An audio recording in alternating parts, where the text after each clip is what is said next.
السلام عليكم ورحمة الله وبركاته اخواتنا وحبايبنا، وعشتونا اخبار حلوة من كل اتجاه. كابتن محمود الخطيب احنا اسفين يا خطيب، بيبو بيبو بيبو احنا اسفين يا بيبو. كان زمان بيقولوا له بيبو بيبو بيبو، والله يا خطيب انا النهارده بقول لك بيبو بيبو بيبو. اسفين يا كابتن محمود يا خطيب. الصفقات بص من اليمين ضرب، كله ضرب ضرب ضرب، مفيش شتيمة. الواد اسلام مهدي عامل مقدمة لبن شرقي وارحبه، اقسم بالله احسن من اللي عاملها السوشيال ميديا النادي. اخواتنا وحبايبنا شرفتونا وحشتونا، حطوا لنا لايك كبير جدا عشان اخبار النادي الاهلي اللي كلها حلوه. هاجمنا الاداره كتير، زعلنا من الاداره كتير، زعلنا من اللعيبه كتير. الاهلي بيحط صفقات بالكوم والاتحاد الافريقي مد القيد ل 28 فبراير، يعني في انفراجه كبيره جدا. اشرف بن شرقي بينور التتش، بينور النادي الاهلي تعاقد لمده 3 سنوات ونص. اشرف بن شرقي الصفقه الرابعه بعد العش وبعد احمد رضا وبعد ورجوع تدريجيا ان شاء الله الموسم اللي جاي اللي هو الانتقالات اللي جايه ان شاء الله، وبعد المهاجم جريداشار.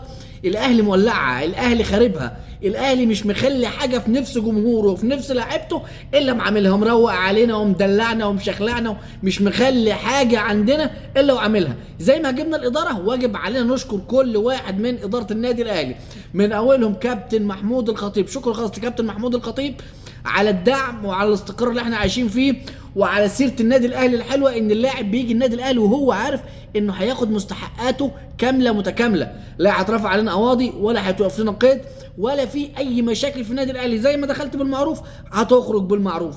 الاهلي مكتسح. عندنا ماتش مهم جدا مع مودرن سبورت يوم الاحد ان شاء الله، وده هيكون عشان خاطر نفضل نطارد بيراميدز اللي بالمناسبه فاز النهارده 3-0، نتيجه عريضه جدا على نادي الزمالك. انا راجل اهلاوي حتى النخاع، وراجل بشجع النادي الاهلي حتى النخاع، بس اقسم بالله الوضع اللي وصل له نادي الزمالك النهارده انا حزين عليه، حزين عليه وحزين على جمهور نادي الزمالك، لان الجمهور مننا وعليه. احنا كلنا جمهور كوره يا جماعه، والله مش مثاليه على فكره، احنا كلنا جمهور كوره. ولما فرقتنا تعادلت وخسرت احنا زعلنا وهاجمنا الاداره، بس ادارتنا رضتنا. الناس في الزمالك، انا مشفق على جمهور الزمالك، لان الناس في نادي الزمالك بينظروا على بعض. يعني ميدو مدحت العدل ولا محمد العدل السيناريست ده بتنظر على اداره نادي الزمالك، دفع عقوبات ودفع غرامات ولاعيبه. في حاجه غلط في النادي، يعني في حاجه غلط في النادي. انا مش زعلان على النادي، انا مش عايز الزمالك يكسب، انا عايز الزمالك يخسر طول الوقت، بس انا زعلان على الجمهور اللي زينا. الناس في نادي الزمالك اتقوا الله في جمهور نادي الزمالك، اقسم بالله اتقوا الله في جمهور نادي الزمالك. النادي الاهلي خسر هنا في القاهره ماشي، وتعادلنا مباراه تقريبا، وتعادلنا كام مباراه في الدوري، خسرنا في افريقيا. الدنيا قامت ما قعدتش على ضهر الناس. جابوا لك تريزيجيه، وجابوا لك اشرف بن شرقي، وجابوا لك احمد رامي بتروجيتو، وجابوا لك جريداشار، وجابوا لك المدافع اللي هو مصطفى العش. الدنيا قامت ما قعدتش. فين اداره نادي الزمالك من الدنيا دي والشغل اللي شغال ده؟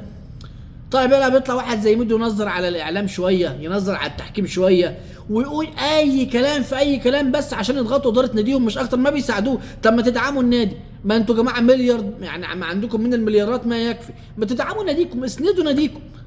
لتاني مره انا والله مش بشجع نادي الزمالك ولا حاجه، بس تشوف جمهور نادي الزمالك اللي هو زيه زيك، يعني احنا كلنا جمهور زي بعض، تعرف قد ايه انت بتبقى حزين لما قطب من اقطاب الكره المصريه يوصل للحاله دي من يعني صعب تشوف النهارده بيراميدز بينزل مين، تغييرات، ونادي الزمالك بينزل مين. انت نادي الزمالك بكيانك كله بتتوقف على وجود عبد الله السعيد. صعبه جدا على الناس اللي بتشجع نادي الزمالك والله، وحاجه يعني الله يكون في عونهم.